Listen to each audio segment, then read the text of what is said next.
Continuamos hablando sobre los principios del derecho penal. En esta ocasión vamos a hablar sobre el principio de prohibición de doble incriminación, también conocido como non bis in idem o ne bis in idem, que en últimas traduce a lo mismo en español, que es lo que nos interesa, y es prohibición de doble incriminación. Y esto quiere decir que un hecho no puede ser valorado dos veces. Un hecho, una circunstancia, no puede ser tomada en cuenta de manera doble, de manera múltiple, para varias sanciones o varios castigos.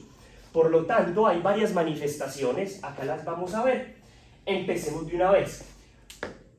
Este principio nos dice que un hecho que es tomado en cuenta como elemento del tipo penal o elemento del delito, no puede ser tomado en cuenta como elemento de un agravante de ese delito. Voy a poner un ejemplo y va a quedar mucho más claro. El delito de acceso carnal abusivo consiste en tener relaciones con persona, relaciones de carácter sexual, con persona menor de 14 años. Incluso así esa persona no haga una repulsa, así esa persona aparentemente quiera, o así esa persona quiera, es menor de 14 años, y por ese hecho el ordenamiento jurídico dice: usted no tiene la capacidad de tener relaciones de carácter sexual. Entonces, en ese orden de ideas, por el mero hecho de tener relaciones sexuales con alguna de esas personas, pues se configura el delito de acceso carnal abusivo. Noten que acá se valoró la circunstancia de que el sujeto pasivo fuera menor de 14 años. Eso conlleva a que este delito de acceso carnal abusivo no se pueda agravar por el hecho de que el sujeto pasivo sea menor de 14 años. Es decir, la edad del sujeto pasivo ya fue valorada a la hora de decir que el delito se cometió, y por ende no puede ser valorada a la hora de decir que es un acceso carnal abusivo agravado. No se podría agravar el delito en este caso. Esto también aplica para los agravantes genéricos y para los agravantes específicos. El agravante o los agravantes genéricos son los que veremos más adelante, que están en la parte general del Código Penal, mientras que los agravantes específicos están en la parte especial del Código Penal. Este es un ejemplo con un agravante específico. Sigamos. En segundo lugar, un hecho que fue tomado como elemento del tipo penal no puede ser tomado en cuenta como elemento de otro tipo penal. Es decir, un hecho que fue tomado en cuenta como elemento de un delito no puede ser o configurar elemento de otro delito. Y les tengo varios ejemplos.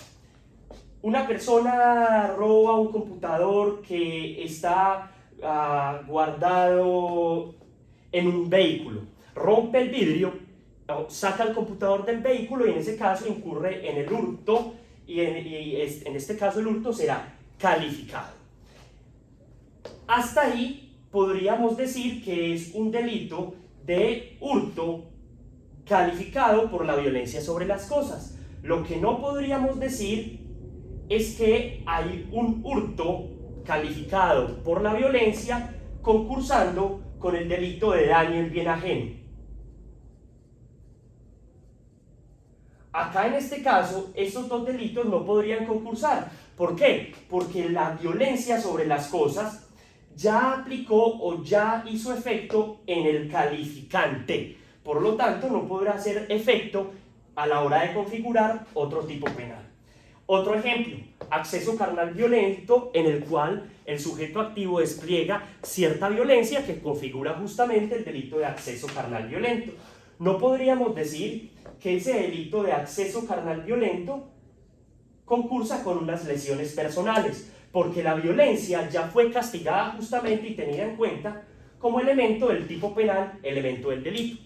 Con la rebelión, que palabras más, palabras menos, consiste en alzarse en armas en contra del poder dominante.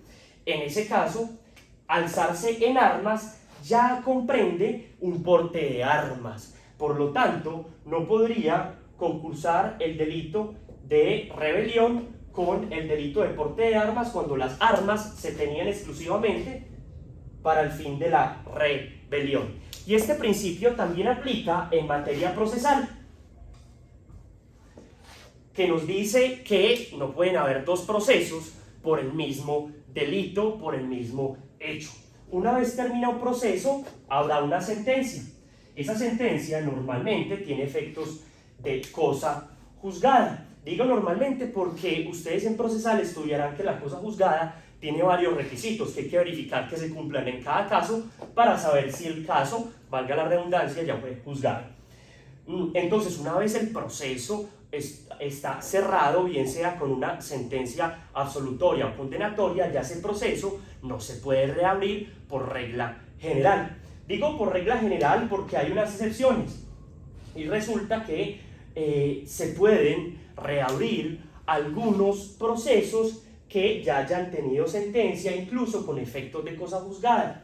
En casos de favorabilidad, un ejemplo de esto es cuando, supongamos, al día de hoy una mujer está en prisión por haber abortado hace algunos años cuando estaba en los primeros meses de gestación. Al día de hoy, eso ya sabemos no es delito.